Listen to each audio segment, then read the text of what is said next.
A normal day in ancient Alexandria would not feel impressive, noble, or orderly the way history books often suggest.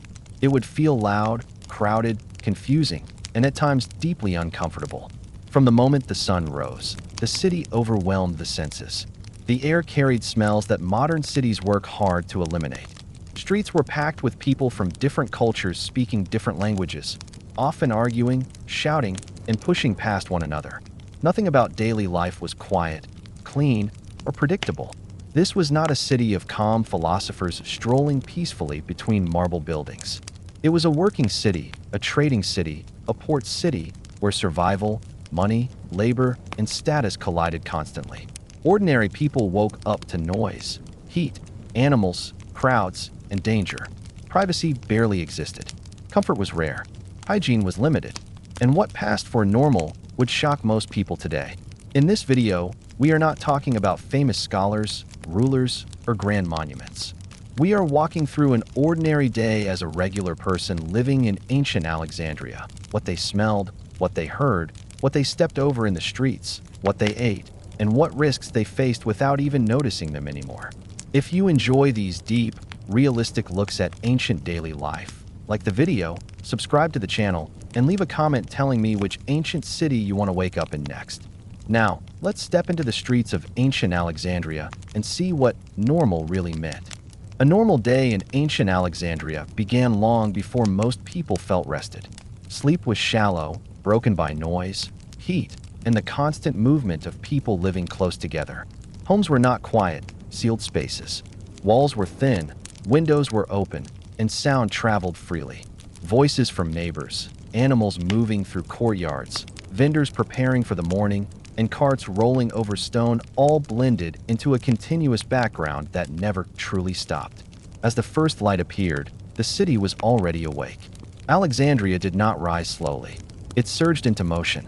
The port never slept, and its rhythms dictated the city's pace. Sailors returned. Dock workers shouted instructions. Goods were unloaded, weighed, argued over, and carried away. Even if you lived far from the harbor, the energy of the port reached you through sound and smell. The air in the early morning was heavy.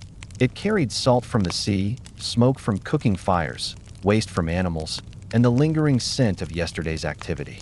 Alexandria was dense. People lived close together, worked close together, and discarded waste close to where they slept. There was no clear separation between residential and commercial life. A shop might operate on the ground floor of a building where families slept above. Storage rooms, workshops, and living spaces overlapped constantly. Leaving the home required immediate alertness. Streets were narrow and uneven. Drainage was inconsistent. Water from cleaning, cooking, or rain mixed with refuse and flowed wherever gravity allowed. Walking required attention. People stepped carefully, not because they were cautious by nature, but because they had learned that distraction led to trouble. Crowds formed early.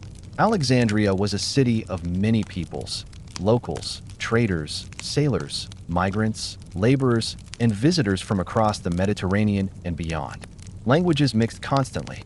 Shouts, bargaining, arguments, and casual conversation overlapped. Silence was rare. Privacy was nearly non-existent outside the home, and even inside it was limited. Most people did not eat a substantial breakfast. Food was expensive and energy was conserved. A small portion of bread, perhaps dipped in something simple, was enough to begin the day. Hunger was familiar, but manageable. People had learned to function without constant fullness. Eating too much early left little for later. Work began immediately. Alexandria was sustained by labor. Dock workers carried heavy loads repeatedly throughout the day. Artisans worked with tools in open-front workshops exposed to dust, heat, and noise. Vendors arranged goods on tables or cloths, calling out to passers-by. Office clerks, where they existed, worked in cramped spaces with little ventilation. No one expected comfort from work. Work was endurance. The streets grew more crowded as the sun rose higher. Animals moved among people, carrying goods or being led to market. They added to congestion and smell. The city adapted to this mixture. People learned how to move through it efficiently, turning sideways, pausing, pushing gently but firmly when needed. This was not aggression. It was navigation. Water was a constant concern. Access depended on location and means. Some relied on public sources. Others paid carriers to deliver it. Clean water required effort and planning. People adjusted usage accordingly. Washing was limited. Clothing was worn repeatedly. Cleanliness was relative, not absolute. As the morning progressed, heat intensified. Alexandria's climate shaped behavior. Movement slowed slightly. Shade was prized. People adjusted their routes to avoid open areas when possible. Work continued regardless. Stopping meant losing income, and losing income meant immediate hardship. Markets were chaotic. Prices shifted constantly. Bargaining was expected. Noise was constant. Goods from distant regions passed through hands that might never afford them. The contrast between abundance and scarcity was visible everywhere, but rarely discussed. It was accepted as normal. Social status revealed itself through small details rather than grand displays. Clothing quality, freedom of movement, and distance from physical labor mattered. Yet even those with status could not escape the city's density. Everyone shared the same streets, the same air, the same noise. By midday, fatigue set in. Bodies accustomed to this rhythm managed it without complaint. Complaining changed nothing and wasted energy. Short rests were taken where possible. Shade, a wall to lean against, a moment of stillness. Then work resumed. This was not a city of constant danger in the dramatic sense, but it demanded attention. Crowds, heat, and exhaustion created risk through accumulation rather than sudden events. People learned to read their surroundings instinctively. Awareness was survival skill. What modern observers might find shocking was not one single aspect of Alexandria, but the totality. The closeness, the noise, the smells, the lack of separation between work and rest, public and private. For those who lived there, it was not shocking. It was normal. This was just the first half of the day. As midday passed and the sun climbed higher, the city did not slow down so much as it changed rhythm. The heat pressed down on everything, thickening the air and dulling the edges of sound. Alexandria became heavier. Movements shortened. Voices lowered slightly, not out of politeness, but because shouting required effort. Shade became the most valuable resource in the city, more precious than comfort or privacy. For many people, this was the most physically punishing part of the day. Work did not stop, but it adapted. Dock labor continued, though with more frequent pauses. Loads felt heavier not because they had changed, but because bodies were already tired. Sweat soaked clothing quickly, clinging to skin and trapping heat. There was little relief. Water was rationed carefully. Drinking too much too early meant none later. Meals at this time were modest. A bit of bread, perhaps something simple if available. Eating heavily in the heat slowed the body and increased discomfort. People knew this through experience. Hunger remained present, but it was tolerated. Fullness was avoided. The body was treated as something that needed to keep working, not something to be indulged. The streets smelled different by midday. Morning freshness, such as it was, had faded. Waste warmed. Animals added their presence. Cooking fires intensified the air. Alexandria was not dirty in the sense of neglect. It was dirty because of density. Too many people lived too close together for cleanliness to be maintained by effort alone. Arguments were common, but rarely dramatic. Disputes over prices, space, or work erupted briefly and dissolved just as quickly. Time and energy were too valuable to sustain conflict. Anger flared and faded. This emotional economy kept the city functioning. As afternoon approached, fatigue deepened. The city's inhabitants were accustomed to this sensation. Bodies adjusted automatically. Movements became more economical. Unnecessary actions were dropped. People leaned instead of standing. They waited instead of pacing. These small adjustments conserved energy without conscious thought. Workshops grew quieter as concentration replaced speed. Hands continued their tasks with practiced familiarity. Mistakes increased when fatigue peaked and injuries followed. A cut from a tool, a slip on worn stone, a dropped object. These were not unusual. People accepted them as part of working life, addressing them quickly and moving on. Social interaction continued throughout the day, but it was shaped by proximity rather than choice. Conversations happened because people were physically near one another, not because they sought them out. Privacy was rare. News spread rapidly, passed from mouth to mouth. Information moved through the city faster than any single person could travel. As the sun began to lower, the city subtly shifted again. The worst heat eased slightly. Shadows lengthened. Activity picked up in some areas as people pushed to complete tasks before night. Others began preparing to close stalls or return home. There was no single moment of transition. Alexandria did not have a clear end of the workday. Life flowed continuously. The approach of evening brought a different set of concerns. Darkness changed the city's character. Streets became harder to navigate. Familiar routes mattered more. People preferred to stay near known areas. Risk increased not because the city became more dangerous, but because visibility declined and fatigue accumulated. Food for the evening was a priority. Whatever could be obtained was prepared simply. Cooking smells mixed with the day's lingering odors. Meals were shared within households or small groups. Portions remained modest. Eating marked the transition toward rest, not indulgence. As night settled, noise did not disappear, but it softened. The port continued its work. Taverns and gathering places added their own sounds. Laughter, arguments, music, and conversation spilled into the streets. For some, night offered a brief sense of relief from labor. For others, it meant continued work. Homes filled with bodies seeking rest. Space was limited. Sleeping arrangements were practical rather than comfortable. People lay close together, partly for warmth, partly because there was no alternative. Windows remained open for air, allowing the city's sounds to continue flowing inside. Sleep came gradually and unevenly. The city did not fall silent. Carts passed. Voices rose and fell. Animals moved. Alexandria breathed through the night. Rest was shallow but sufficient. Bodies accustomed to this environment recovered just enough to begin again. What shocks modern observers is not a single moment of ancient Alexandrian life, but the accumulation, the constant closeness, the lack of separation between public and private, work and rest, clean and unclean. Life was lived in full view of others, shaped by necessity rather than preference. For those who lived there, none of this felt extraordinary. It was not endured as hardship. It was accepted as normal. Alexandria did not overwhelm its inhabitants because they had never known a quieter, cleaner alternative. This was a normal day, and tomorrow would look much the same. A normal day in ancient Alexandria did not simply include unpleasant sights, sounds, or smells. It immersed people in them continuously, without pause or escape. The city functioned as a constant sensory environment rather than a series of individual experiences. From the moment a person stepped outside, their body and mind were forced into a state of adaptation, filtering, and endurance that modern urban life rarely demands. Smell was the most persistent and unavoidable element. It did not belong to a single source. It was layered, changing slightly from street to street, but never disappearing. Near the harbor, the dominant scent was the sea mixed with decay. Fish unloaded at dawn left behind residue that warmed throughout the day. Nets, ropes, and wooden docks absorbed moisture and organic matter, releasing odors that clung to clothing and skin.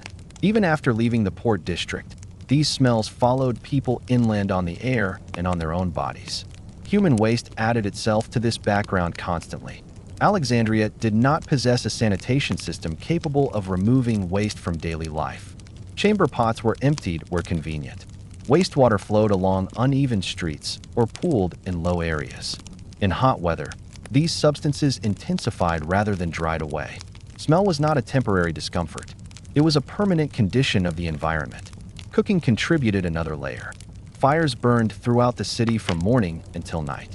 Oil, grain, vegetables, and whatever protein was available released smoke and scent into narrow streets. These smells mingled with sweat, animal waste, and damp stone.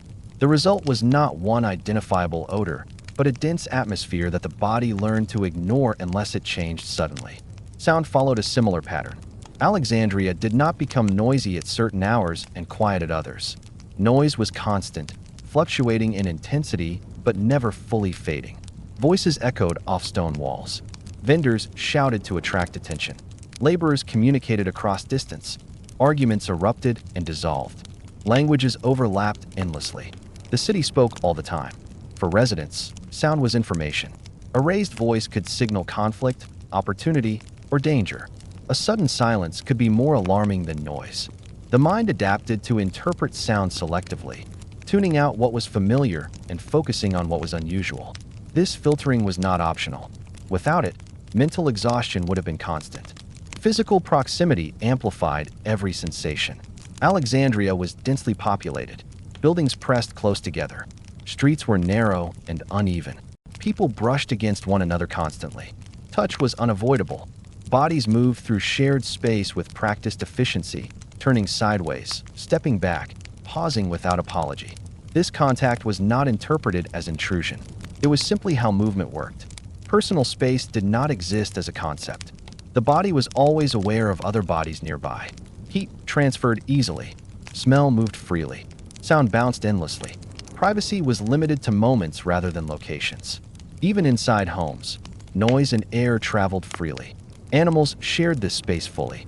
Donkeys, horses, and other beasts moved through the same streets as people. They stopped unpredictably, blocked paths, and left waste behind. Alexandria did not attempt to remove animals from daily life. It adapted around them. People learned where animals tended to gather and adjusted routes accordingly. Markets represented the peak of sensory overload.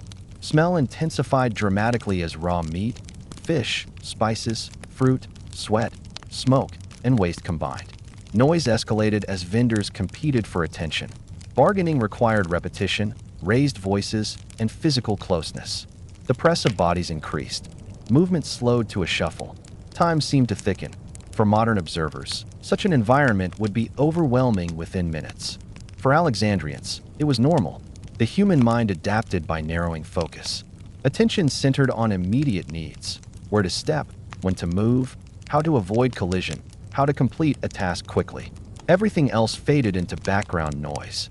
This constant stimulation carried a psychological cost. The lack of sensory rest meant that mental fatigue accumulated quietly. People relied heavily on routine to cope. Familiar streets felt calmer even when they were not. Known patterns reduced cognitive load. Predictability offered relief in an environment that rarely paused. Alexandria did not overwhelm its inhabitants because they had no alternative reference point. This was the only city they knew. Clean air, quiet streets, and personal space were not expected. They were not imagined. Life was lived within density, noise, and smell without constant complaint because complaint changed nothing. What shocks modern audiences is not that Alexandria was chaotic, but that ordinary people functioned within this chaos every day. They worked, traded, argued, laughed, and rested inside a sensory environment that never truly softened. And this relentless pressure on the senses was only one part of what made a normal day in ancient Alexandria so difficult to endure by modern standards. As the day wore on in ancient Alexandria, the sensory pressure did not fade. It accumulated. What the body had filtered and ignored in the morning slowly pushed back against attention as fatigue set in. Smells that had blended into the background became sharper again. Sounds that had been tuned out returned to awareness. Physical closeness that had been navigated automatically began to feel heavy. By afternoon, the heat magnified every sensation. Stone walls radiated warmth. Narrow streets trapped air. Sweat no longer evaporated easily and instead clung to skin and clothing, intensifying smell and discomfort. The city felt thicker, slower, more resistant to movement. Each step required effort not because of distance, but because the environment itself pressed inward. Mental energy drained steadily. Filtering constant stimulation required concentration, even if it happened unconsciously. As fatigue increased, this filtering weakened. People became more irritable, not because they were aggressive by nature, but because tolerance declined. Minor inconveniences felt larger. A blocked path, a shouted insult, a sudden collision carried more weight than they had earlier in the day. Arguments became more frequent in the late afternoon, though rarely serious. They flared quickly and died just as fast. Sustained conflict demanded energy most people no longer had. The city did not erupt into chaos. It simmered. Emotional restraint was not politeness. It was conservation. Crowds did not thin as the day progressed. They shifted. Laborers returned from one area and gathered in another. Vendors packed up while others prepared for evening trade. The port remained active. Alexandria never truly emptied. It rearranged itself continuously, forcing residents to adapt again and again. The absence of true privacy became more apparent as exhaustion grew. After hours of noise, touch, and exposure, the body sought withdrawal that the city could not provide. Homes offered limited relief. Walls were thin. Windows remained open for air. Sounds flowed freely from street to interior. Rest was partial at best. Smell followed people indoors. Clothing absorbed the day's odors: fish, smoke, sweat, waste. Washing was limited by water access and time. Many simply accepted the accumulation. Cleanliness was not a daily reset. It was an occasional improvement. As evening approached, the psychological weight of constant exposure deepened. People moved with less patience. Routes became more habitual. Familiar paths reduced cognitive load. The city learned through its inhabitants which streets emptied first and which remained active.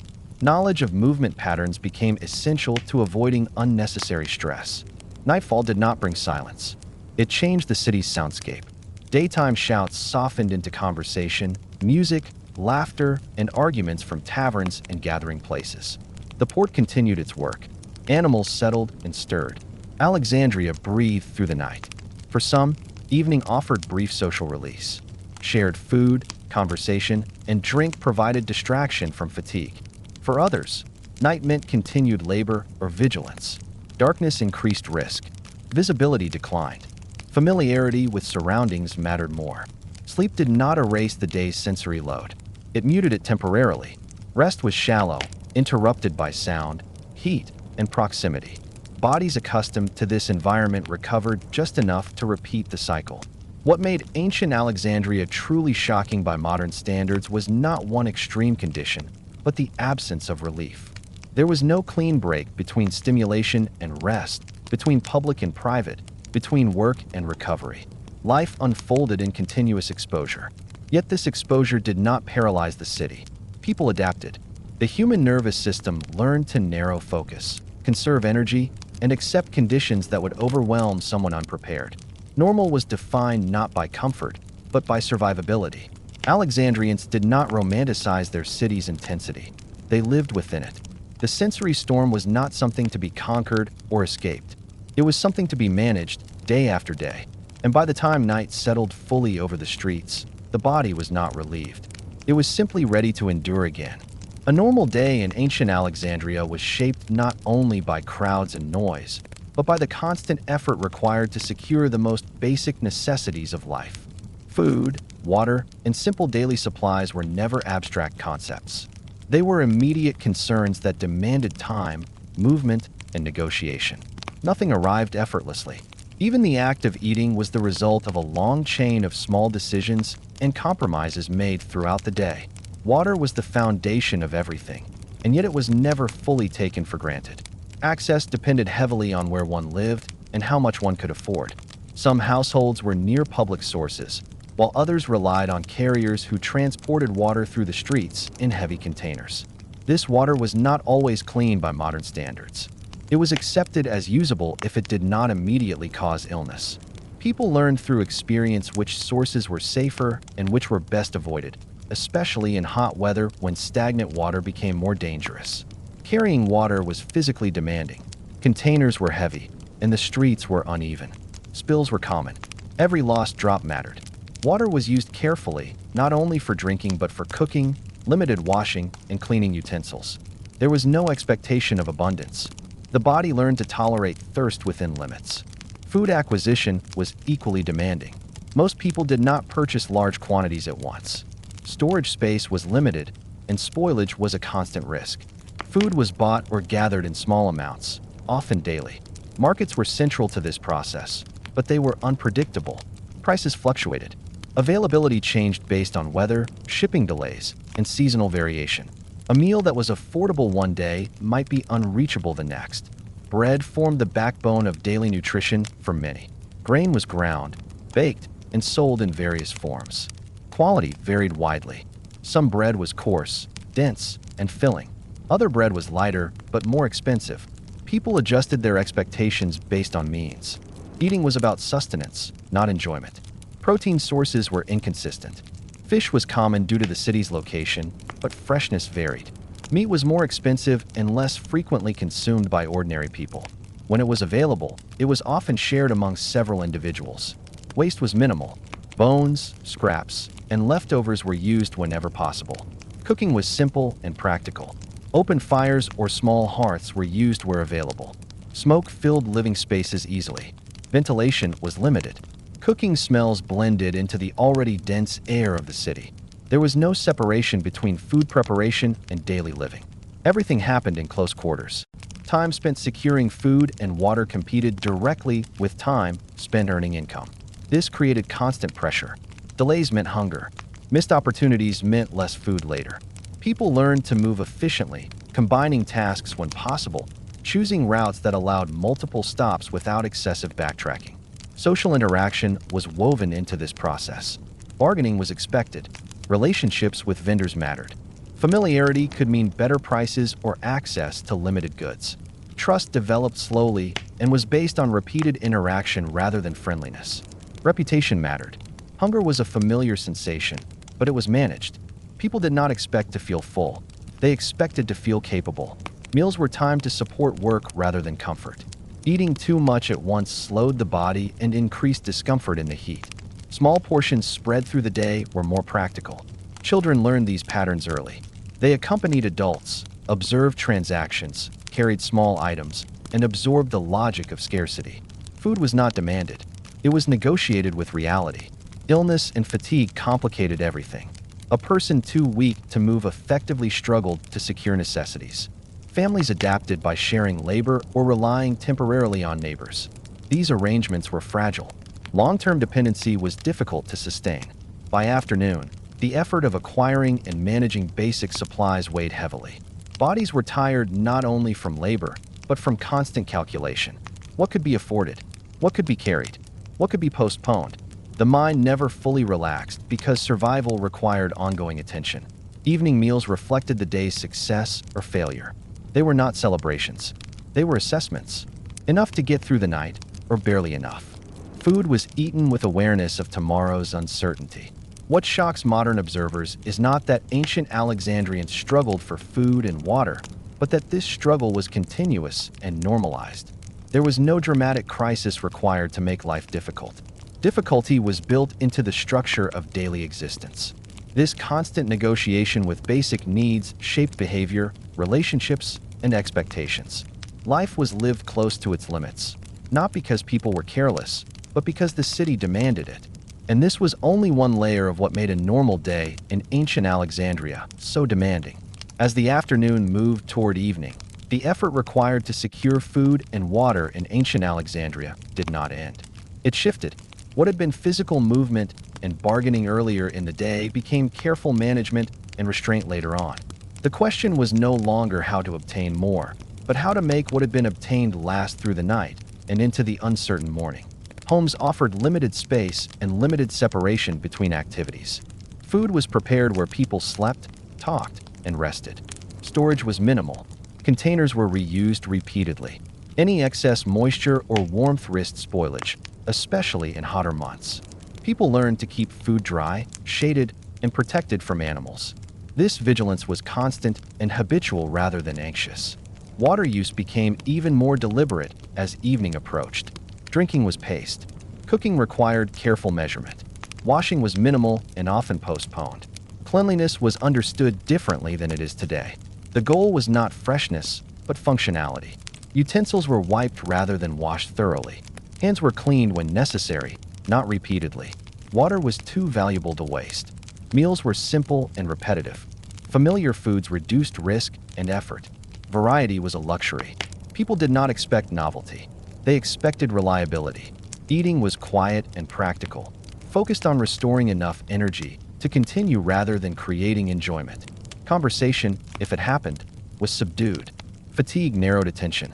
Children observed these routines closely. They learned that evening was not a time of indulgence, but of preparation.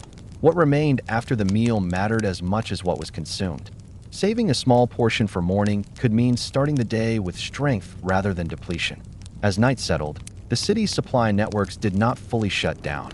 Some vendors continued operating. The port remained active. Goods moved quietly under dim light. But access became more limited and more costly. Most people relied on what they had already secured. The night was for preservation, not acquisition. The mental load of constant calculation did not disappear with darkness. It lingered quietly. People fell asleep thinking about tomorrow's needs without framing them as worry. Anticipation was practical rather than emotional. Plans remained flexible because certainty was rare. The rhythm of scarcity shaped relationships. Neighbors shared information about availability more often than they shared goods. Knowledge was lighter to give than supplies. A hint about a vendor or timing could be as valuable as food itself. Reputation mattered. Reliability built quiet networks of trust. Over time, this daily negotiation reshaped expectations. People did not imagine a life without this effort. Ease was not anticipated. Stability meant predictability, not abundance. Knowing how much was enough mattered more than having more. Morning would bring the same cycle again. Water to secure, food to find, prices to negotiate, energy to conserve. The city did not pause to allow recovery. It relied on the ability of its inhabitants to function under continuous demand. What shocks modern observers is not the absence of comfort alone, but the presence of constant decision-making around the most basic needs. Life required attention at every step, not because danger was dramatic, but because resources were limited and unreliable. In ancient Alexandria, a normal day required skill not just in labor, but in judgment. The ability to decide when to spend, when to save, when to move, and when to stop defined survival more than strength or ambition. And this careful, uncelebrated discipline, repeated day after day, was what allowed ordinary people to live within one of the ancient world's most crowded and demanding cities. A normal day of work in ancient Alexandria did not begin with a clear boundary between labor and life, because for most people, labor was life. There was no moment when one could say that the day had started in the modern sense. Work did not wait for preparation or comfort. It began as soon as the body was awake enough to move, and it continued until exhaustion forced it to stop. Most people did not have a single, clearly defined occupation. Survival required flexibility. A dock worker might also sell small goods. An artisan might also carry loads when work was scarce. A vendor might rely on family members to assist with preparation, transport, or sales. Specialization existed, but it was rarely exclusive. Income was unstable, and dependence on one activity alone was risky. The physical nature of work dominated daily experience. Alexandria relied on human bodies to move goods, build structures, prepare food, and maintain basic infrastructure. Tools existed, but they did not eliminate physical strain. Carrying, lifting, pushing, and standing for long hours were unavoidable. Fatigue was expected. Pain was tolerated. Complaining had no practical effect. Time was not measured in hours, but in energy. People judged how long they could work based on how their bodies felt, not by clocks. The sun provided the only consistent reference. Morning allowed more intense labor. Midday required adaptation. Afternoon slowed movement. Evening forced closure. For dock laborers, the day revolved around the unpredictable rhythm of ships. Arrival meant immediate demand. Delays meant waiting without pay. Work surged and vanished irregularly. Bodies had to be ready without knowing when effort would be required. This uncertainty created constant tension. Artisans worked in open-front workshops that exposed them to street noise, dust, and heat. Precision required concentration under poor conditions. Mistakes increased as fatigue grew. Injuries were common. A cut hand or strained arm reduced income immediately. There was no separation between workplace and recovery space. Pain followed people home. Vendors depended on voice and presence. Standing for hours, calling out repeatedly, negotiating constantly, and watching for theft demanded mental and physical endurance. Competition was intense. Margins were thin. A missed sale mattered. Relationships with customers were transactional but recurring. Reputation mattered more than charm. Women's labor was constant and undervalued, yet essential. Food preparation, water management, cleaning, childcare, and small-scale production consumed the day. These tasks were repetitive and physically demanding. They did not generate visible income, but without them, households failed. Children participated early. They carried items, ran errands, watched stalls, and assisted with preparation. Childhood was not protected from labor. It was integrated into it. Learning occurred through participation, not instruction. Breaks were brief and strategic. Rest meant leaning, sitting briefly, or slowing movement. Stopping completely was rare because it increased stiffness and reduced income. Shade was prized. Water was rationed. Eating was minimal. Work was social but not communal. People labored side by side, without shared purpose beyond necessity. Cooperation occurred when beneficial. Competition existed where resources were limited. Conflict flared briefly and subsided quickly. Sustained hostility wasted energy. As fatigue accumulated, risk increased. Accidents became more likely. Tempers shortened. Decision-making suffered. People adjusted instinctively by reducing unnecessary movement and speech. Efficiency replaced speed. Evening did not bring relief so much as transition. Some work ended. Other work continued. Preparation for the next day began immediately. Tools were checked. Goods were secured. Plans were made loosely. What shocks modern observers is not the hardness of the labor alone, but its continuity. There was no separation between work and identity, between labor and worth. To work was to exist. To fail to work was to fall immediately into vulnerability. In ancient Alexandria, a normal day of work did not offer fulfillment or advancement. It offered survival, and for most people, that was enough. As the working day in ancient Alexandria dragged on, exhaustion did not arrive suddenly. It accumulated slowly, settling into the body in layers. Muscles stiffened first, then joints, then attention. People did not collapse when tired. They adjusted. Fatigue was treated as a condition to be managed rather than avoided. The city required continued function even when energy declined, and people learned how to give just enough without breaking. Physical pain was common and expected. Sore backs, strained arms, aching legs, and swollen feet were part of daily existence. These sensations were not framed as injury unless they prevented movement entirely. Pain that allowed work to continue was ignored. The threshold for what counted as too much was high, shaped by necessity rather than comfort. As fatigue deepened, work changed character. Movement slowed and became more deliberate. Tasks that required strength were performed in shorter bursts. Precision replaced speed where possible. People learned instinctively how to pace themselves to avoid sudden collapse.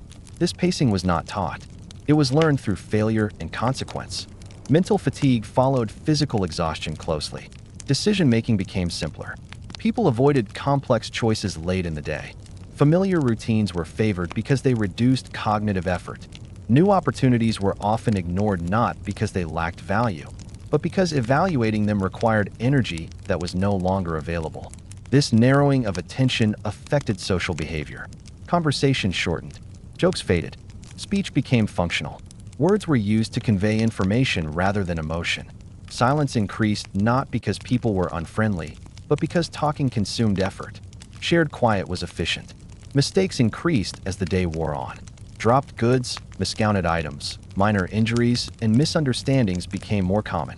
These mistakes carried consequences. A broken tool or lost item reduced income. A small injury slowed work the next day. People learned to recognize when fatigue made tasks too risky and adjusted accordingly.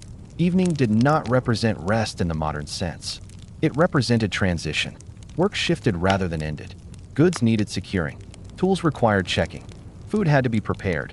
Children needed attention. Water had to be rationed. Tomorrow demanded preparation, and preparation itself was work. For many, the most exhausting part of the day was not paid labor, but unpaid maintenance. Cleaning limited spaces, managing supplies, caring for the sick or young, and repairing worn items consumed what little energy remained. These tasks were invisible in public life, but essential to survival. The body rarely recovered fully. Sleep offered partial restoration at best. Rest was shallow and frequently interrupted. People woke tired and began again anyway. The idea of being fully rested was unfamiliar. What mattered was being functional enough. Over years, this cycle reshaped the body. Strength declined earlier. Joints aged quickly. Endurance replaced vitality. People learned how to live within a body that was gradually wearing down without expecting renewal. Aging was not resisted. It was accommodated. Social expectations reflected this reality. No one was shamed for slowing with age. Roles shifted. Older individuals contributed knowledge, supervision, or lighter tasks. Value changed with capacity. Worth was not tied to youth alone. Work did not offer advancement in the modern sense. There was little concept of career progression. Improvement meant stability rather than promotion. A reliable routine was success. Sudden change was risk. The absence of long-term improvement shaped emotional life. Hope was practical rather than aspirational. People hoped for manageable days, predictable conditions, and avoidance of disaster. Dreams beyond survival were rare and fragile. What shocks modern observers is not only the hardness of labor, but its permanence. There was no retirement, no guaranteed rest, no clear endpoint. Work ended only when the body could no longer continue. Yet despite this, the city functioned. Goods moved. Markets operated. Families persisted. Life continued not because it was easy, but because people adapted their expectations to reality. In ancient Alexandria, work was not something one did before living. It was the structure within which life occurred. Charchak was not a sign of failure. It was proof of endurance. And when night finally settled, it did not bring relief so much as pause. A brief suspension before the cycle resumed again at dawn. Living inside ancient Alexandria meant existing in a space that was never truly separate from the city itself. Homes were not designed to block out noise, smell, or human presence. They were not places of retreat. They were shelters in the most basic sense, structures that offered shade from the sun, limited protection from weather, and a surface on which to rest when the body could no longer continue. The density of the city dictated everything about housing. Buildings pressed tightly against one another, often sharing walls so thin that conversations passed through them effortlessly. Courtyards were communal rather than private. Passageways served multiple households at once. The boundary between one home and another was often defined more by habit than by structure. Most living spaces consisted of 1 or 2 rooms at most. These rooms did not have fixed purposes. A single space might serve as a work area during the day, a cooking area in the evening, and a sleeping space at night. Objects were moved constantly to adapt the space rather than the space being designed for flexibility. This constant rearrangement became routine, almost invisible to those who lived within it. Furniture was sparse and utilitarian. There were few surfaces, few containers, few items that existed purely for comfort. Every object had to justify the space it occupied. Storage was limited, forcing people to live with only what they used regularly. Excess possessions were burdens rather than symbols of success. Privacy, as a concept, barely existed. Multiple generations often shared the same space. Children grew up surrounded by adult conversation, labor, and conflict without separation. There was no private room to retreat into, no door to close when emotions ran high. Disagreements unfolded in full view of others and were resolved quickly or endured silently. Noise flowed freely into and out of homes. Sounds from the street, vendors calling, animals moving, carts passing, voices arguing, were constant companions. Inside, sounds carried just as easily outward. Cooking, conversation, coughing, crying, and movement blended with the city's background noise. Silence was rare and temporary. Smell accumulated indoors as relentlessly as it did outside. Cooking fires filled rooms with smoke that clung to walls, clothing, and hair. Food odors lingered long after meals ended. Human sweat, damp materials, and limited waste disposal contributed to a dense indoor atmosphere. Ventilation was achieved through open windows and doors, which allowed air to move, but also allowed the city inside. Cleanliness was a matter of survival rather than comfort. Floors were swept to prevent pests rather than to appear clean. Surfaces were wiped to allow use rather than to remove all residue. Water limitations meant washing was selective and strategic. People learned to tolerate conditions that would feel unbearable to modern standards because there was no alternative.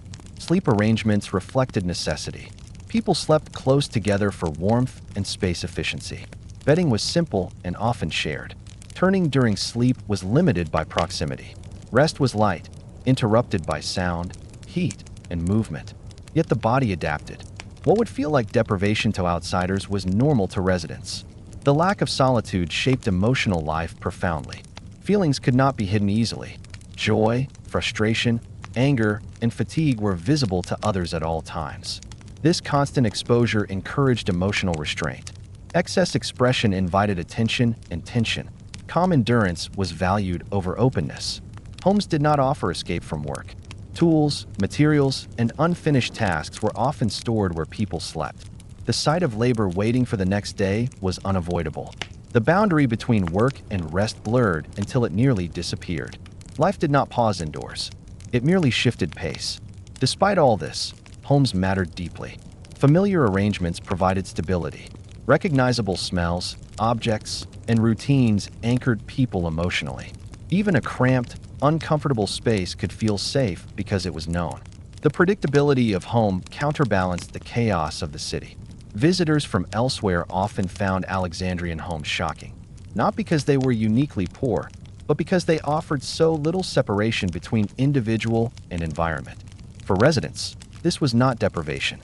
It was normality shaped by generations of adaptation. Children raised in these spaces learned early that closeness was unavoidable and solitude rare. They developed tolerance for noise, touch, and shared presence. These traits followed them into adulthood, shaping how they interacted with others in public spaces. Homes in ancient Alexandria did not exist to provide peace. They existed to sustain life within extreme density. Comfort was not expected. Privacy was not assumed. What mattered was continuity, the ability to return to a familiar space, however imperfect, at the end of a demanding day. And in a city that never truly quieted, that small measure of familiarity was enough. As night settled over ancient Alexandria, the living space did not transform into a place of rest so much as it shifted into a different mode of endurance. The city's intensity softened slightly, but it did not disappear. Homes absorbed what the streets released, carrying the day's weight into the night without offering full relief. The transition from activity to rest was gradual, incomplete, and deeply shaped by crowding. Evening routines were practical rather than comforting. Objects were moved to create space where none truly existed. Tools were set aside, food containers closed, and small efforts were made to prepare for sleep. These actions were familiar and repetitive, performed with little conscious thought. Preparation was not ceremonial. It was functional, aimed at preventing discomfort rather than creating comfort. As people gathered indoors, the lack of space became more noticeable. Bodies that had spent the day navigating crowds now pressed against one another within walls. Heat accumulated quickly. Air circulation slowed.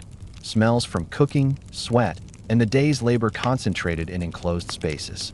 Windows and doors remained open despite the noise, because stagnant air was worse than intrusion. Sleep arrangements reflected hierarchy and necessity rather than preference. Children were placed where they could be monitored easily. Older or weaker individuals were positioned closer to walls or corners. There was little flexibility. Everyone adapted to assigned positions. Turning during the night was limited. Movement disturbed others, so it was minimized. Noise did not stop at night. It changed character. Street sounds softened but did not vanish. Voices carried through open windows. Footsteps echoed. Animals shifted. Inside, coughing, breathing, and small movements created constant low-level sound. Complete silence was rare and unfamiliar. Privacy did not emerge with darkness. Conversations were overheard. Disputes could not be hidden. Emotional tension lingered openly. Families learned to manage conflict quietly, not out of emotional maturity, but because escalation affected everyone sharing the space. Restraint was survival skill. Sleep itself was shallow and fragmented. People drifted in and out of rest, waking briefly to adjust position, respond to sound, or manage discomfort. This pattern was normal.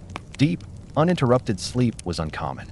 The body adapted over time, learning to recover partially rather than fully. Children grew accustomed to this rhythm early. Nighttime was not framed as a protected period of rest. It was another phase of shared existence. Fear was managed through familiarity rather than isolation. Darkness was not romanticized or dramatized. It was accepted. The absence of solitude shaped inner life. Thoughts were rarely private for long. Reflection happened quietly, briefly, and often internally rather than verbally. Emotional expression was moderated by constant presence. People learned to carry thoughts without voicing them. Illness complicated night dramatically. A sick person affected everyone nearby. Fever increased heat. Coughing disturbed rest. Weakness demanded attention. Care was provided collectively, but resources were limited. Recovery was uncertain. Night magnified vulnerability.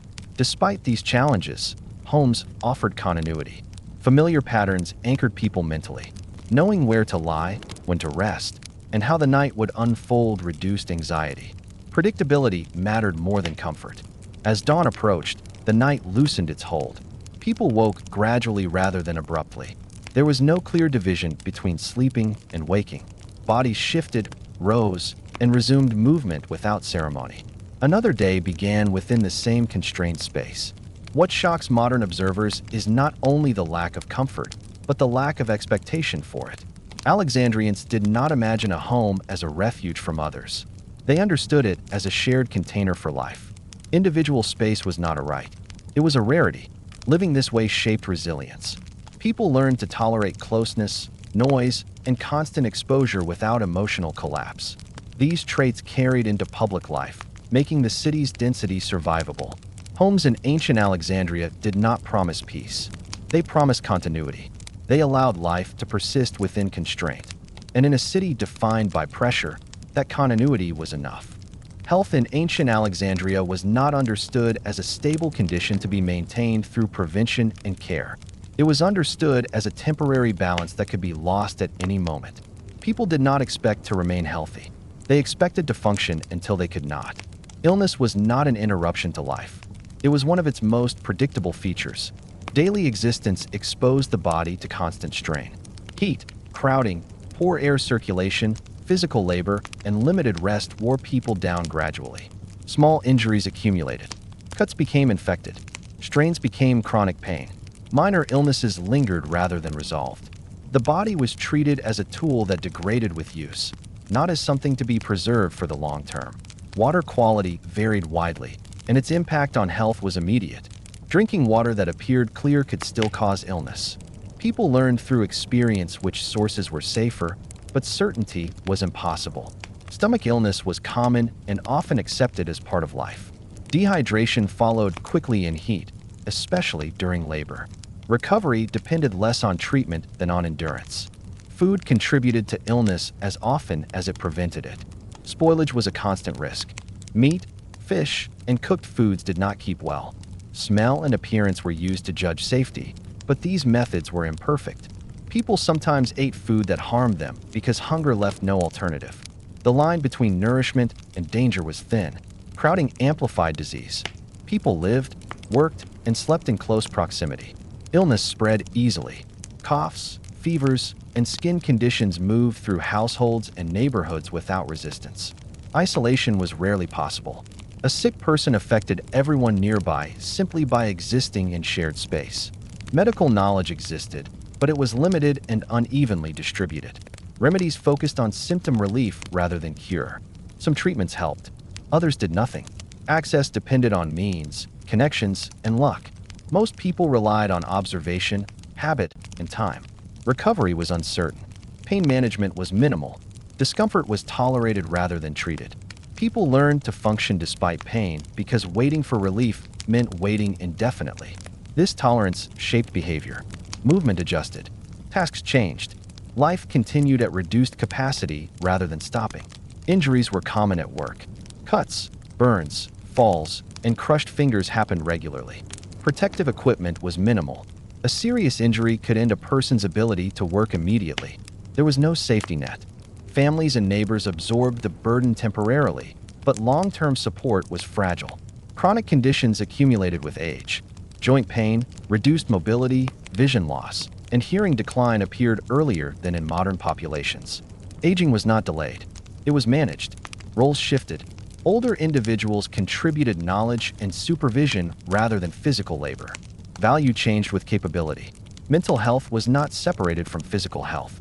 Exhaustion, hunger, pain, and constant exposure shaped mood and behavior. Irritability, withdrawal, and emotional flattening were common responses to sustained strain. These were not labeled or treated. They were endured. Children were especially vulnerable. Illness could progress rapidly. Recovery depended on resilience and care. Many did not survive repeated exposure to disease and malnutrition. This reality shaped parental behavior. Attachment existed, but expectations were guarded. Loss was familiar enough to be anticipated. Women faced additional health risks related to childbirth and continuous labor. Recovery periods were short. Complications were common. Survival depended on physical resilience and support from others. Long-term effects accumulated silently. The city offered no clean separation between sick and healthy. Illness did not remove people from daily life unless they were completely incapacitated. The sick remained present, affecting others simply through proximity. This normalized disease as a constant background condition. Fear of illness existed, but it was practical rather than anxious. People adjusted behavior subtly, avoiding certain water sources, pacing work, resting when possible. Prevention was limited by circumstance. Acceptance replaced control. Death from illness was not rare or dramatic. It occurred quietly, often after long decline. Bodies weakened. Movement slowed. Contribution decreased. The end arrived without ceremony. The community absorbed the loss and continued. What shocks modern observers is not the presence of disease alone, but the absence of expectation for recovery. Health was not a default state. It was temporary. Survival meant functioning within imperfection. Despite this, life persisted. People adapted to bodies that were never fully well. They learned how to work while sick, to rest while working, and to adjust expectations continuously. The city did not collapse under illness. It absorbed it. In ancient Alexandria, health was not about avoiding harm. It was about enduring it long enough to continue living. And this constant negotiation between strain and survival shaped every ordinary day. Illness in ancient Alexandria did not arrive as a dramatic interruption. It seeped into life gradually, often unnoticed at first, and then became inseparable from daily routine. People rarely woke up feeling suddenly sick. More often, they woke feeling slightly worse than the day before, carrying discomfort forward as part of their normal condition. Health declined in increments so small that adaptation happened faster than alarm. The city itself worked against recovery. Crowded housing, constant noise, heat trapped between stone walls, and air thick with smoke and human presence slowed healing. Even when a person tried to rest did not restore fully. Sleep was shallow. Interruptions were frequent. Bodies remained under strain even while still. Illness lingered because the environment offered no pause. As symptoms worsened, people adjusted behavior rather than withdrawing from life. Workloads were reduced only when absolutely necessary. Tasks were simplified. Movement slowed. A sick person might switch from carrying loads to watching goods, from standing to sitting, from speaking loudly to gesturing. Contribution mattered more than condition. Remaining useful meant remaining part of the group. Pain was constant background noise. Headaches, stomach discomfort, joint pain, and fatigue overlapped. Relief was rare and temporary. Remedies focused on easing discomfort rather than curing disease. Some helped slightly. Others did nothing. The absence of reliable treatment meant patients became the primary response. Fear existed, but it was measured.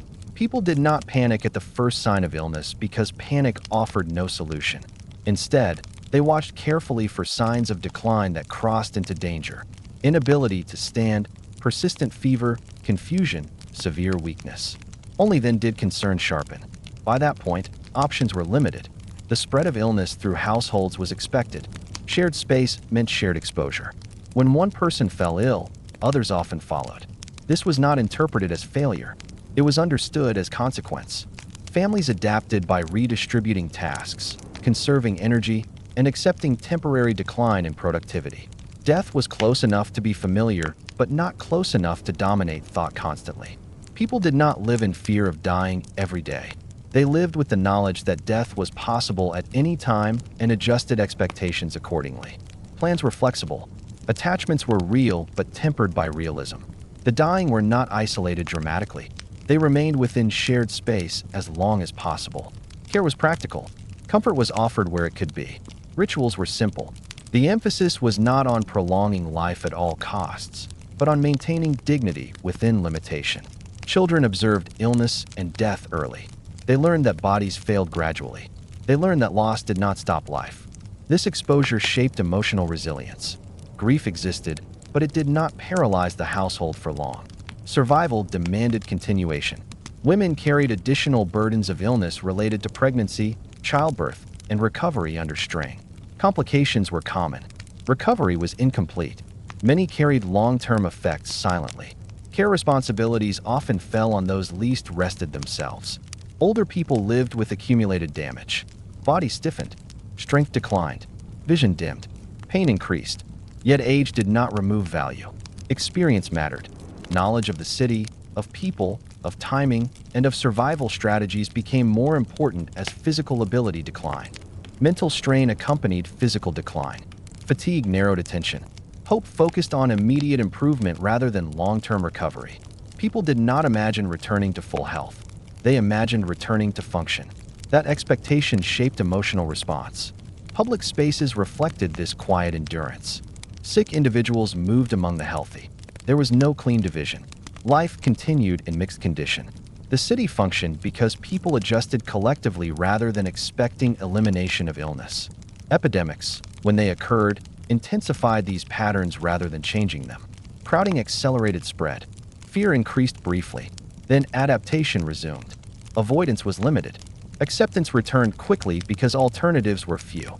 The constant presence of illness shaped attitudes toward the body. The body was not trusted. It was monitored continuously. Changes were noted.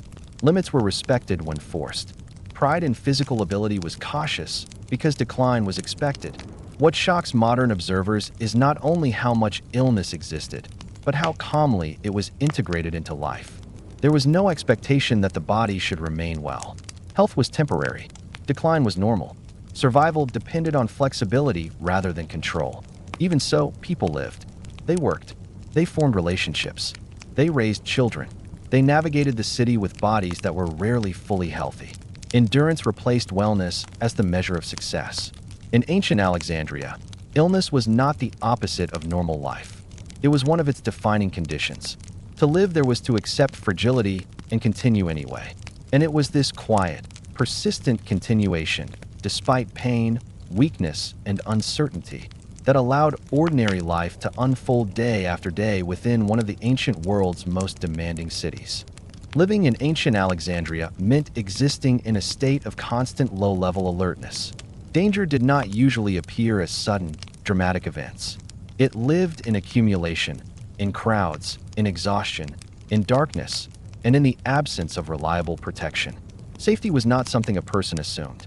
It was something negotiated moment by moment through behavior, timing, and awareness. Most people did not fear extraordinary crimes. They feared ordinary ones. Theft, deception, intimidation, and opportunistic violence shaped daily decisions more than rare catastrophic events. The city was crowded, diverse, and unequal. These conditions created endless opportunities for small harms that rarely attracted attention but carried real consequences for those affected. There was no comprehensive system of policing that protected ordinary residents consistently. Authority existed, but it was unevenly applied. Enforcement depended on location, status, and circumstance. People learned early that prevention mattered more than response. Once harm occurred, recovery was uncertain. Crowds were both protection and risk. Being among others reduced the likelihood of overt attack, but it increased vulnerability to theft. Pockets were watched carefully. Goods were kept close to the body. Distraction was dangerous. Fatigue increased risk. People learned to read movement patterns instinctively, noticing when someone moved too close, lingered too long, or followed unexpectedly. Night amplified these concerns. Darkness reduced visibility and increased uncertainty. Familiar streets became less predictable. Sounds carried differently. Shadows distorted movement. People adjusted schedules to avoid unnecessary travel after dark. When movement was unavoidable, it was done with caution, often in groups or along known routes. Homes offered limited protection. Doors and locks existed, but were basic. Thin walls transmitted sound, but not security. Theft could occur quietly. Intrusion was not always violent. It was opportunistic. Items left unattended disappeared. Losses were absorbed silently because pursuing justice required resources few possessed. Social status influenced vulnerability. Those with visible goods attracted attention. Those without protection were targeted more easily. Yet displaying wealth also increased risk. People learned to balance appearance carefully, avoiding signals that marked them as either helpless or worth targeting. Women faced additional risks related to movement and visibility. Behavior adapted accordingly. Routes were chosen carefully. Timing mattered. Familiarity with neighbors provided informal protection. Reputation mattered. Being known reduced vulnerability, but it did not eliminate it. Children learned awareness early. They were taught where not to go, whom to avoid, and how to stay close. Independence developed cautiously. Mistakes carried consequences. Learning occurred through observation and correction rather than instruction. Conflict resolution prioritized avoidance. Escalation was dangerous. Arguments were settled quickly or endured quietly. Pride was secondary to safety. People learned when to yield, when to withdraw, and when to remain silent. Trust was selective. Relationships formed slowly. Repeated interaction built confidence. Strangers were treated cautiously, not out of hostility, but necessity. The city's diversity increased uncertainty. Language barriers and cultural differences complicated interpretation. Economic pressure increased risk. Hunger made people vulnerable. Desperation drove theft and deception. These acts were not framed as moral failures. They were understood as survival responses. Victims absorbed loss with resignation rather than outrage. Public spaces reflected this constant negotiation. People positioned themselves strategically. Backs avoided blind spots. Goods remained within reach. Attention remained divided between task and surroundings. Relaxation was partial at best. Violence existed, but it was rarely sensational. Most harm occurred quietly, without witnesses, without consequence. Recovery depended on resilience rather than justice. People adjusted behavior afterward rather than expecting protection. The psychological cost of this environment was subtle but constant. Stress did not peak dramatically. It accumulated. Vigilance consumed energy. Fatigue dulled reaction time.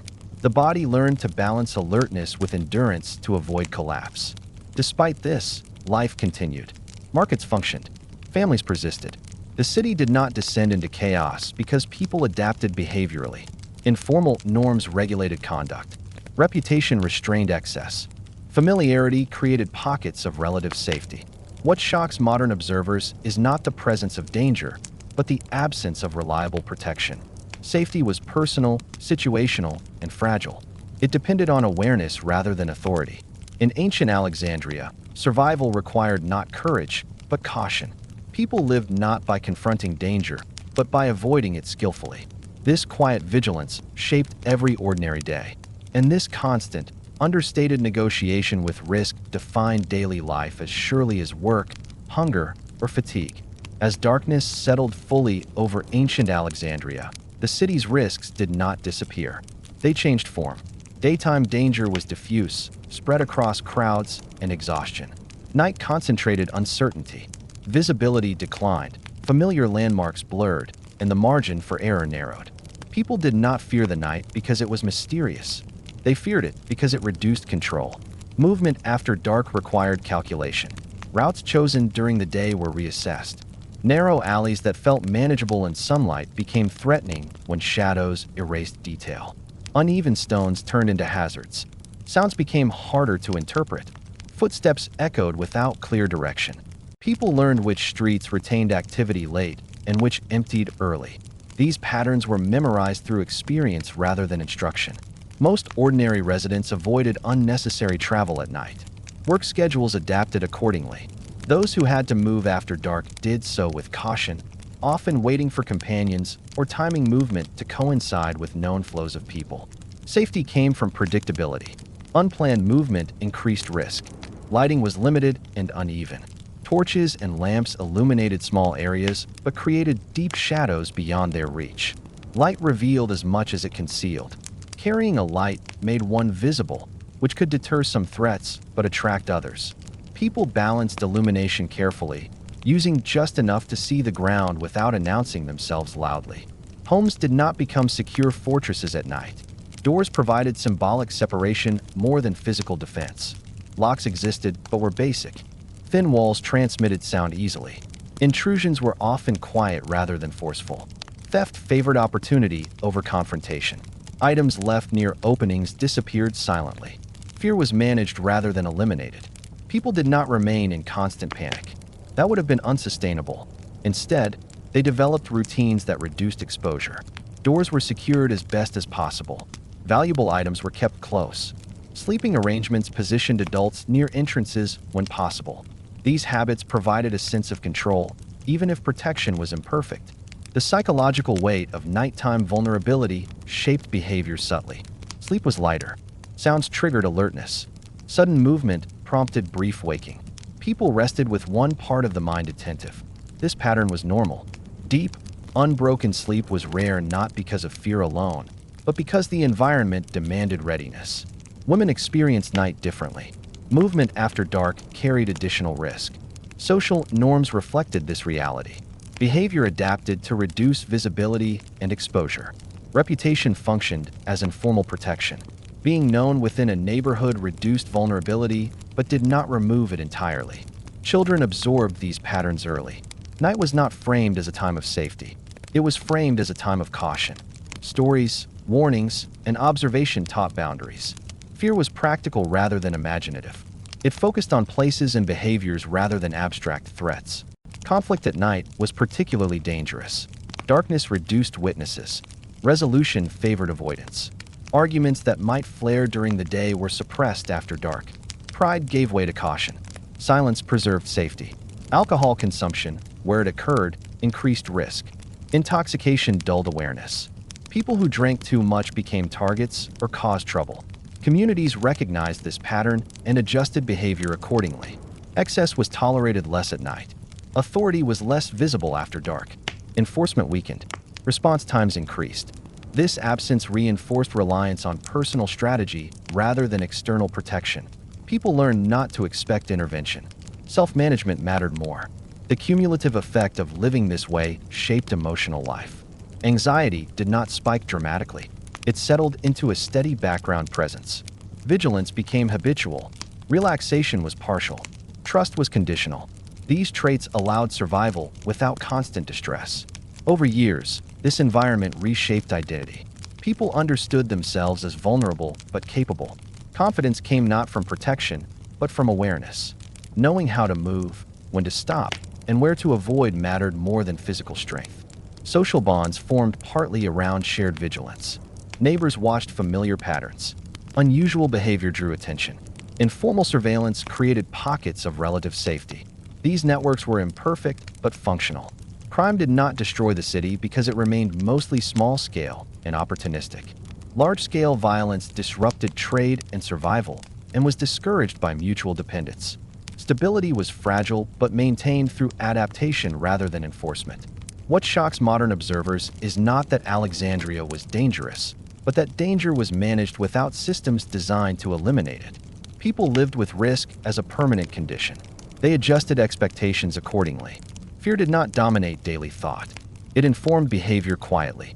People learned how to live alert without being paralyzed. This balance required constant calibration. By morning, night's tension eased slightly, but it did not disappear. Vigilance carried forward into daylight in altered form. The cycle repeated. In ancient Alexandria, safety was never guaranteed. It was earned repeatedly through awareness, restraint, and routine. Survival depended not on bravery, but on caution practiced daily. And it was this continuous, understated management of risk that allowed ordinary life to continue within one of the ancient world's most crowded and complex cities. Living in ancient Alexandria meant waking up every day already positioned somewhere within an invisible social ladder that shaped almost every interaction before a single word was spoken.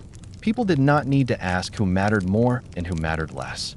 The city communicated this constantly through space, movement, access, and expectation. Inequality was not debated. It was experienced. Social divisions were embedded in the physical layout of the city. Where one lived, how close one was to the harbor, the markets, or administrative centers, and how much space surrounded a home all signaled status. These signals were read instinctively. People adjusted their behavior automatically based on where they stood and who stood before them. Deference, caution, or confidence emerged without conscious thought. Wealth and status were not distributed evenly or predictably. Alexandria was a city of extremes. Extraordinary wealth existed alongside deep poverty, often separated by only a few streets. Goods from across the Mediterranean passed through hands that could barely afford bread. This contrast was visible daily and normalized through repetition. The experience of inequality was most obvious in access. Access to clean water, to safer housing, to stable work, and to protection depended heavily on status. Those higher on the social ladder faced fewer daily calculations. Those lower navigated constant uncertainty. The city did not soften this divide. It reinforced it. Movement through public space reflected hierarchy. Certain streets, buildings, and courtyards felt open to some and restrictive to others. People learned which spaces invited scrutiny and which offered relative anonymity. Crossing into areas associated with higher status carried risk. Being noticed in the wrong place could bring confrontation, questioning, or expulsion. Speech patterns changed based on status. The way one addressed another person mattered. Tone, posture, and brevity communicated position. Mistakes in these unspoken rules could provoke hostility or punishment. Social awareness was a survival skill, learned early and reinforced constantly. Work reinforced inequality daily.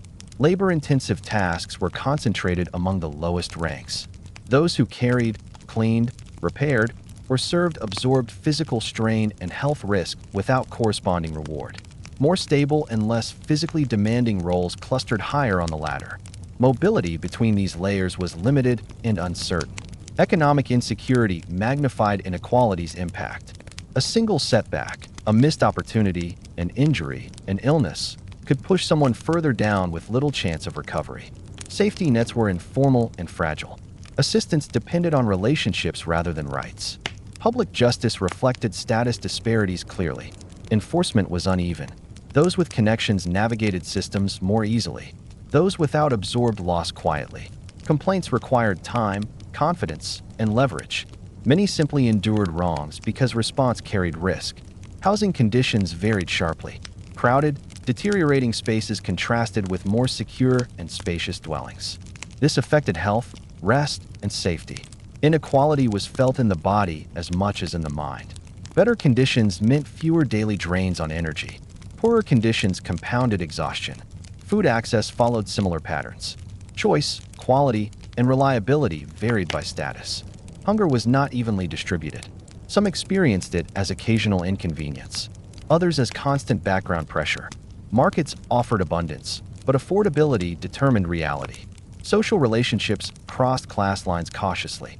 Interaction occurred through work, trade, and service rather than mutuality. Familiarity did not imply equality. Boundaries remained clear. Friendship across ranks was rare and risky. Children inherited status early. Opportunity followed birth. Education, exposure, and expectation aligned with family position. Upward movement required unusual luck, skill, or patronage. Most lives unfolded within inherited limits. Psychologically, inequality shaped expectation. People calibrated ambition to reality. Dreams narrowed. Contentment was defined by stability rather than advancement. This adjustment prevented constant frustration but reinforced hierarchy. Resentment existed, but it was tempered by necessity. Open resistance carried danger. Quiet adaptation preserved survival. People criticized inequality privately, but navigated it publicly with caution. Inequality also created tension among those close in rank. Competition intensified where margins were thin. Minor advantages mattered greatly. Comparison replaced solidarity. The city rewarded proximity to power rather than collective action. Relief from inequality was rare and temporary. Festivals, gatherings, or moments of shared hardship blurred lines briefly. Then structure reasserted itself. Daily life resumed its familiar pattern. What shocks modern observers is not the presence of inequality, but its pervasiveness and acceptance. It was not hidden or denied. It structured expectation. People learned where they stood and how to live within that position. Yet the city functioned. Trade continued. Culture flourished. Life persisted. Inequality did not paralyze Alexandria because people adapted behaviorally rather than expecting fairness. Living within this system required constant awareness. Knowing when to speak, when to step aside, and when to remain unseen mattered. Survival depended not on protest, but on navigation. This was the social landscape of ancient Alexandria, layered, unequal, and deeply ingrained. And for ordinary people, it shaped every normal day as surely as hunger, work, or fear. As daily life continued in ancient Alexandria, inequality did not remain an abstract structure in the background. It revealed itself in countless small, repetitive interactions that shaped how people moved, spoke, waited, and endured. Most of the time, injustice did not arrive as a dramatic confrontation. It appeared quietly, through delay, dismissal, exclusion, and unequal burden. For those lower on the social ladder, Waiting became a defining experience. Waiting to be served, waiting to be paid, waiting for access, waiting for permission, waiting for attention. Time itself was distributed unequally. People with status moved quickly through systems. People without it waited indefinitely. This imbalance drained energy and reinforced hierarchy without violence. Public spaces reflected this silently. In markets, certain voices were heard more readily than others. Complaints from those with standing received response. Complaints from others dissolved into noise. Merchants prioritized familiar or influential customers. Credit flowed upward. Debt flowed downward. In administrative spaces, inequality hardened further. Processes were opaque. Rules were flexible for some and rigid for others. Understanding how to navigate these systems required connections, confidence, and time. Those without these resources avoided formal channels altogether, accepting loss rather than risking further harm. Even posture and movement carried social meaning. Who stepped aside for whom was not random. The body learned hierarchy instinctively. People adjusted their gaze, their speed, their physical presence to avoid drawing negative attention. Visibility was a risk unevenly distributed. Humiliation was a common but quiet experience. Being ignored, spoken over, or dismissed publicly reinforced status without overt cruelty. These moments accumulated. People learned to anticipate them and adjust expectations accordingly. Self-protection replaced dignity as priority. Economic inequality shaped moral judgment. Actions taken by the poor were scrutinized more harshly. Survival behaviors were framed as character flaws. Meanwhile, similar actions by the powerful were excused or overlooked. This double standard was understood implicitly, even if rarely spoken aloud. Workplace inequality followed similar patterns. Laborers bore risk without reward. Supervisors bore authority without exposure. Injury or illness among the lower ranks resulted in immediate hardship. The same event among the higher ranks was absorbed more easily. Security amplified itself. Food distribution reflected hierarchy starkly. Markets displayed abundance, but affordability filtered reality. Waste existed alongside hunger. This contrast was visible daily and normalized. People learned not to dwell on it, because dwelling changed nothing. Children absorbed these patterns early. They watched who commanded space and who retreated. Opportunity aligned with birth. Aspiration narrowed accordingly. Ambition learned limits quickly. This was not despair. It was adaptation. Social mobility was possible but rare. It depended on patronage, chance, or exceptional skill. Most lives unfolded within inherited boundaries. Stories of rise circulated, but they were exceptions that proved the rule rather than paths to follow. Resentment simmered quietly. Open challenge carried danger. Collective action was risky in a city dependent on fragile stability. People voiced frustration privately and navigated publicly with caution. Survival favored restraint. Inequality also fractured solidarity among those near the bottom. Competition for limited resources intensified conflict. Small advantages mattered enormously. This prevented unified resistance and reinforced hierarchy further. Moments of shared experience occasionally blurred divisions. Crowded festivals, disasters, or shortages temporarily equalized suffering. Yet these moments passed quickly. Structure reasserted itself. Normality returned. Psychologically, inequality reshaped self-perception. Worth was measured pragmatically rather than ideally. People learned what they could expect and what they could not. This calibration prevented constant frustration but limited imagination. Despite this, life continued. People formed relationships, raised families, found meaning in routine and familiarity. Inequality shaped the boundaries within which meaning was constructed rather than erasing it entirely. What shocks modern observers is not that ancient Alexandria was unequal, but how deeply inequality structured ordinary behavior. It was not debated daily. It was lived daily. The city did not collapse under injustice because injustice was predictable. People adapted behaviorally rather than expecting fairness. This adaptation allowed the system to persist. In ancient Alexandria, inequality was not a crisis. It was a condition. And like hunger, fatigue, and danger, it was managed rather than resolved. This constant, understated negotiation with hierarchy shaped every normal day, from the moment one stepped into the street until the moment one lay down to rest. And for most people, learning how to live within these limits was as essential as learning how to work, eat, or survive. Living among thousands of strangers in ancient Alexandria required constant social calibration. There were no written manuals explaining how to behave, where to stand, how loudly to speak, or when to withdraw. Yet everyone knew these things instinctively. Daily life depended not on formal rules, but on shared, unspoken expectations that regulated behavior more effectively than laws. From the moment a person stepped into the street, behavior shifted automatically. The body adjusted posture. The voice adjusted volume. Eye contact was measured carefully. Too much attention invited trouble. Too little invited suspicion. Balance mattered. People learned early how to occupy space without claiming too much of it.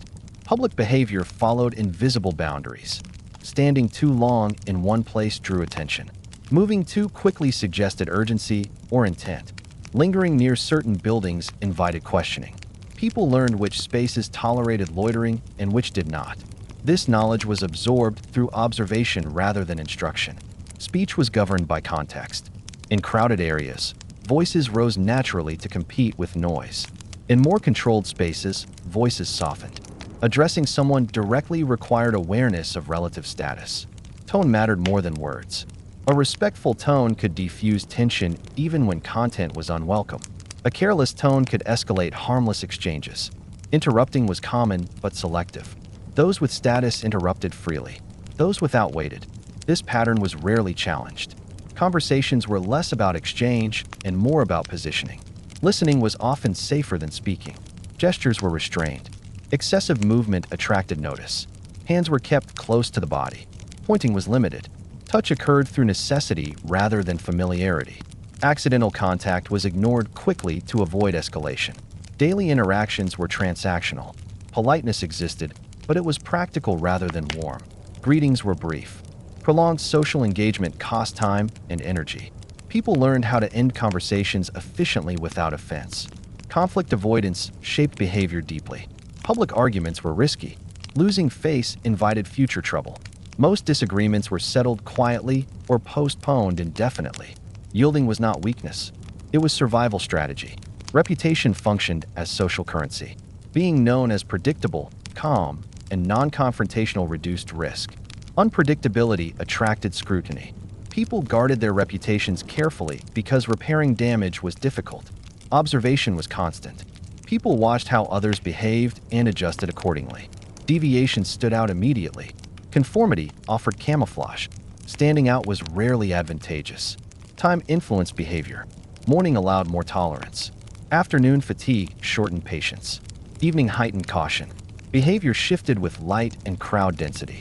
Children learned these patterns early. Correction was subtle. A look, a pause, or a repositioning taught boundaries. Explicit explanation was rare. Learning occurred through imitation and consequence. Outsiders struggled most. Accents, unfamiliar gestures, or misplaced confidence marked difference quickly. The city was diverse, but it was not forgiving of social missteps. Adaptation mattered more than origin. These unwritten rules regulated movement more effectively than guards. They reduced chaos without eliminating tension. The city functioned because most people followed them instinctively. What shocks modern observers is not that Alexandria lacked formal order, but that it maintained social flow through habit rather than enforcement. Behavior was shaped by consequence, not instruction. Life did not feel oppressive to those who understood these patterns. It felt navigable, predictable, demanding, but manageable. Anxiety arose when rules were unclear, not when they were strict. This social navigation required constant attention. It consumed mental energy quietly, yet it allowed millions of small interactions to occur without collapse. In ancient Alexandria, knowing how to behave mattered as much as knowing how to work or eat. Survival depended not only on physical endurance, but on social awareness. And this silent choreography of daily behavior shaped every normal day more than any law or decree ever could. The unwritten rules of behavior did not operate in isolation. They pressed continuously on the individual, shaping not only actions but internal states. In ancient Alexandria, social pressure was not an occasional force that appeared during conflict or public moments. It was constant, quiet, and deeply internalized. People did not need to be corrected often, because most correction happened inside the mind long before behavior reached the surface. Shame functioned as one of the city's strongest regulators. It did not require public punishment to be effective.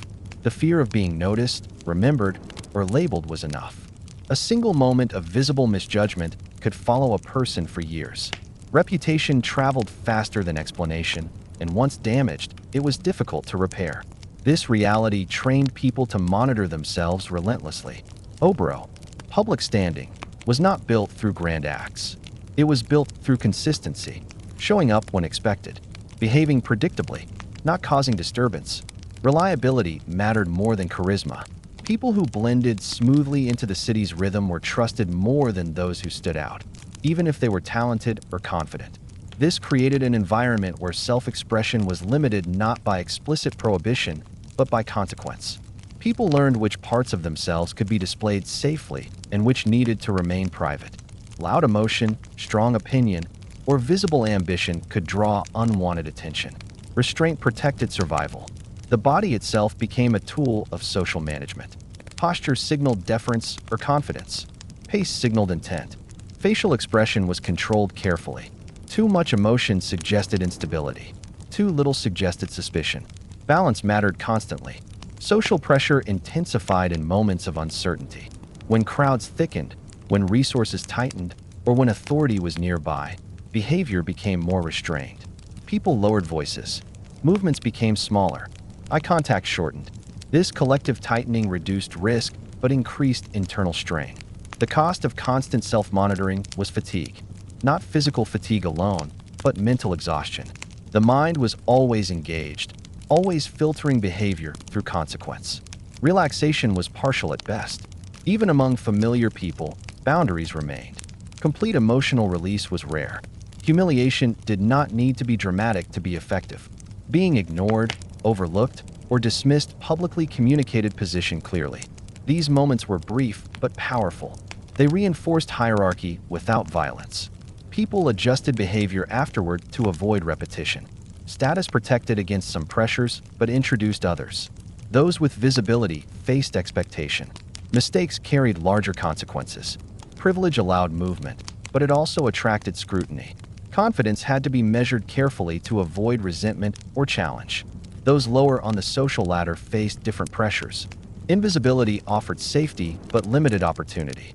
Speaking out carried risk. Silence preserved stability.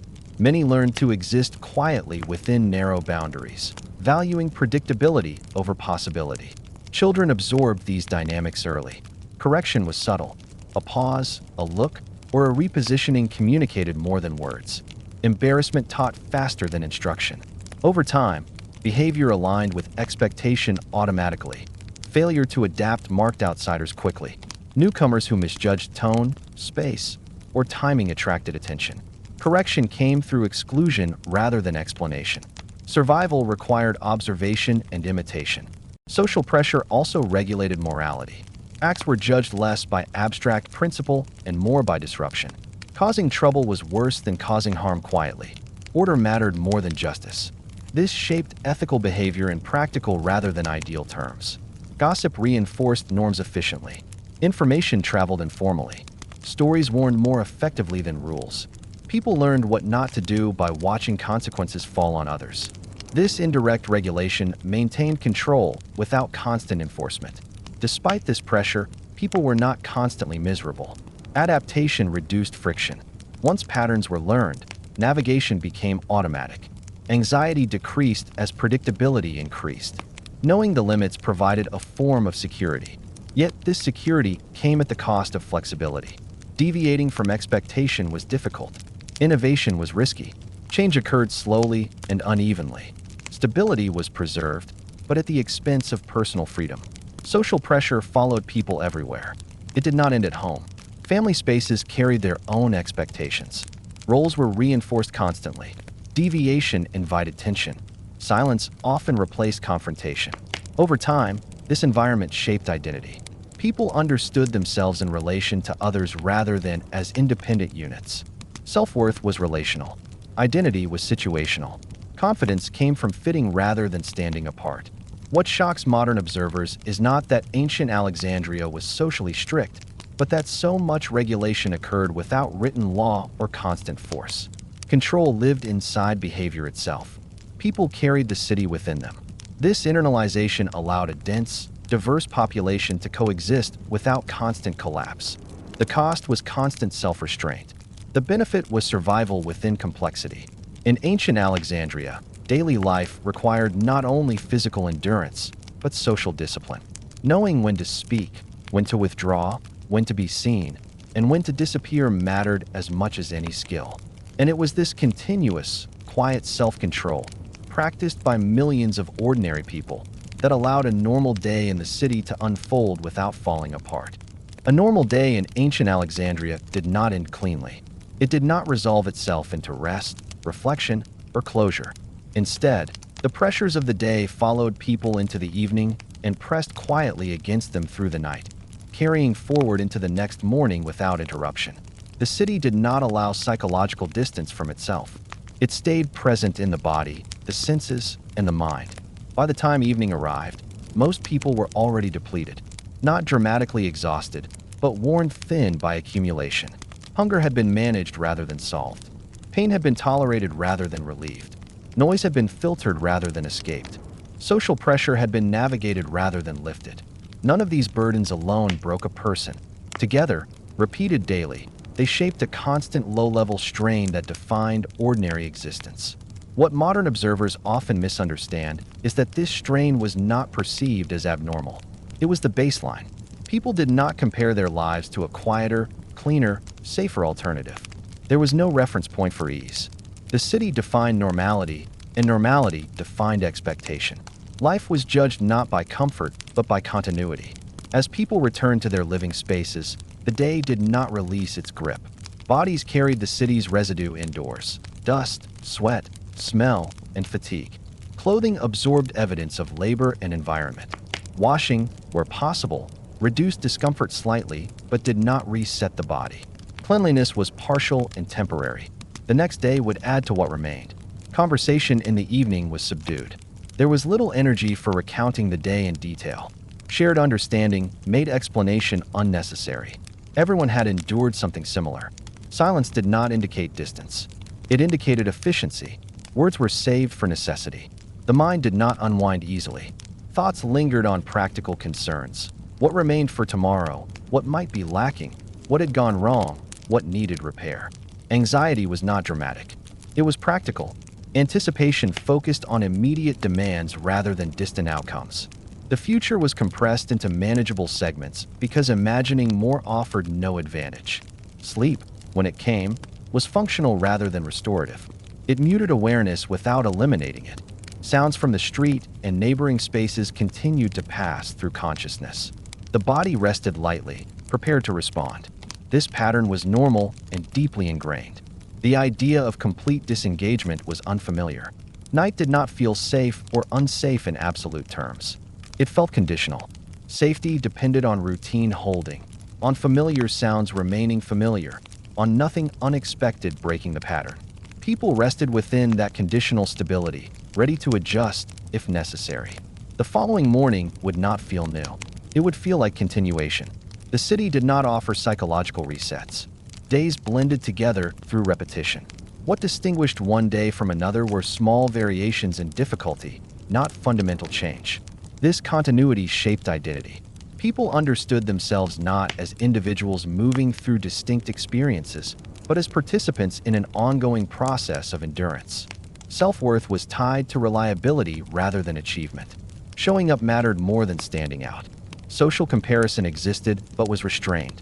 Envy was tempered by realism. Aspiration narrowed to stability. People measured success by their ability to maintain position rather than improve it dramatically. This adjustment reduced frustration but limited imagination. The city rewarded those who adapted behaviorally. Observant people who conserved energy, avoided conflict, managed resources carefully, and navigated social boundaries survived longer and more consistently. Those who resisted adaptation paid quickly through loss, illness, or exclusion. What would shock a modern person most is not any single hardship, but the absence of relief. There was no protected space where the city loosened its grip completely.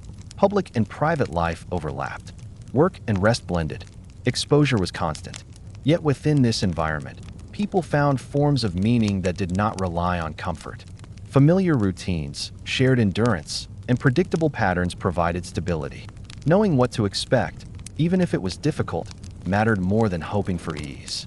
The city did not crush its inhabitants because they adjusted expectations to fit it. This adjustment was not surrender. It was strategy. People learned how to live within constraint rather than waiting for constraint to lift. From a modern perspective, this life appears overwhelming. Noise, crowding, inequality, illness, and insecurity accumulate until the idea of a normal day feels impossible. But for those who lived it, this was not a test. It was simply life. Ancient Alexandria functioned not because it eliminated hardship, but because hardship was predictable. Predictability allowed adaptation. Adaptation allowed endurance. Endurance allowed continuity. This is what makes a normal day in ancient Alexandria truly shocking today. Not the drama of crisis, but the quiet persistence of pressure without release. A city that demanded everything, every day, and expected its people to adapt without complaint. And they did. What ultimately made daily life in ancient Alexandria so difficult to grasp for a modern mind was not that people suffered constantly, but that they rarely expected anything else. Expectation shapes perception more than circumstance itself. In a world where comfort, privacy, safety, and stability are assumed, their absence feels like deprivation. In a world where none of these things are assumed, their absence feels normal. The city trained its inhabitants from early childhood to calibrate themselves downward. Desire was narrowed. Hope was reshaped. Imagination learned limits quickly. This was not because people lacked creativity or ambition, but because ambition without structure was dangerous. The city punished unrealistic expectation faster than it punished hardship. Every aspect of life reinforced this lesson. Work did not promise advancement. Housing did not promise peace. Health did not promise recovery. Social standing did not promise fairness. Even rest did not promise renewal. And yet, life continued. This continuation was not accidental. It was the result of adaptation layered on adaptation over generations. What modern observers often misread as resignation was, in reality, intelligence. People learned how to survive emotionally as well as physically. They learned how much to care and how much to let go. Excess emotional investment in outcomes beyond control led to frustration and instability. Measured engagement preserved endurance. This emotional economy shaped relationships. Love existed, but it was tempered by realism. Attachment was strong, but it carried an understanding of loss. People cared deeply without expecting permanence. This balance reduced collapse when change arrived, because collapse was always a possibility. The city itself functioned as a pressure system. Crowding forced cooperation without intimacy. Inequality forced navigation without illusion. Danger forced vigilance without panic. Disease forced endurance without expectation of cure. Each pressure alone might have broken a population. Together, they produced adaptation. Over time, this adaptation became invisible. Children did not feel constrained by it because they had never known anything else. What modern viewers call stress was simply life. The nervous system calibrated itself accordingly. Alertness became normal. Partial rest became sufficient. Constant awareness became background. This does not mean people were emotionless or numb. They laughed, argued, loved, and mourned. But these emotions existed within boundaries shaped by necessity. Excess was costly. Restraint was protective. Emotional discipline was learned early and practiced daily. The city did not offer many second chances. Mistakes carried immediate consequence. A lost opportunity might not return. A damaged reputation could last years. A missed day of work could cascade into hunger. This sharpened behavior. Attention mattered. Carelessness was punished quickly enough to be remembered. And yet, despite all of this, Alexandria thrived. Trade flourished. Culture spread. Knowledge moved. The city was not paralyzed by its own weight. It functioned because most people learned how to move within it rather than resist it. What made Alexandria exceptional was not that it eliminated hardship, but that it normalized it so thoroughly that life could proceed without constant crisis. Hardship became predictable. Predictability allowed planning. Planning allowed survival. This is why a normal day in the city feels shocking today. Not because it was uniquely cruel, but because it required a version of humanity calibrated differently from our own. a humanity trained for endurance rather than optimization, for continuity rather than improvement. Modern life promises progress. Ancient Alexandria promised repetition. Modern life promises comfort. Ancient Alexandria promised function. Modern life promises safety. Ancient Alexandria promised awareness. Neither model is inherently superior. They answer different environments. But understanding the ancient one requires shedding modern expectation. When we imagine waking up in ancient Alexandria, the shock would not come from one dramatic moment. It would come from realizing that there was no moment of release, no quiet baseline, no protected interior space where the world softened. The city followed you everywhere, into your work, your home, your sleep, your thoughts. And yet, people lived entire lives within that pressure. They formed families. They aged. They adapted. They endured. This endurance was not heroic. It was ordinary. And that is precisely what makes it difficult to imagine. A normal day in ancient Alexandria would shock us not because it was spectacularly brutal, but because it demanded constant adjustment without offering relief. It asked people to live fully inside limitation and find stability there. And they did. A normal day in ancient Alexandria would shock us not because it was unusually cruel or chaotic, but because it demanded a kind of endurance that modern life rarely requires. Nothing about the city was designed to reduce pressure. Noise, crowding, inequality, illness, labor, and constant social awareness were not problems to be solved. They were conditions to be lived within. For the people who lived there, daily life was not a series of crises. It was a continuous negotiation. Energy was managed rather than restored. Hunger was controlled rather than eliminated. Safety was navigated rather than guaranteed. Privacy was minimal. Comfort was limited. And yet, life continued with remarkable consistency. What feels overwhelming to us today would not have felt exceptional to them. Expectation shaped experience. Alexandrians did not anticipate quiet streets, clean air, or personal space. They did not wait for relief that would never come. Instead, they adjusted behavior, emotion, and ambition to fit the city as it was. This adjustment did not mean people were passive or defeated. It meant they were practical. They learned when to speak and when to stay silent, when to push forward and when to step aside, when to conserve energy and when to spend it. Survival depended on awareness more than strength, restraint more than resistance. The city functioned because most people learned how to live inside its limits. Order emerged not from comfort or fairness, but from habit, predictability, and shared understanding. Hardship became manageable because it was familiar. Familiarity replaced fear. When we imagine waking up in ancient Alexandria, the true shock would come slowly, not from a single smell, sound, or sight, but from realizing that there was no pause button, no clean separation between effort and rest, no private space where the city loosened its grip. And yet, within that pressure, people built lives. They worked, raised children, formed bonds, aged, and adapted. They endured not through heroism, but through quiet, daily adjustment. That endurance, ordinary, uncelebrated, and constant, is what made ancient Alexandria possible. And it is why a normal day there feels so distant and so difficult for us to imagine today.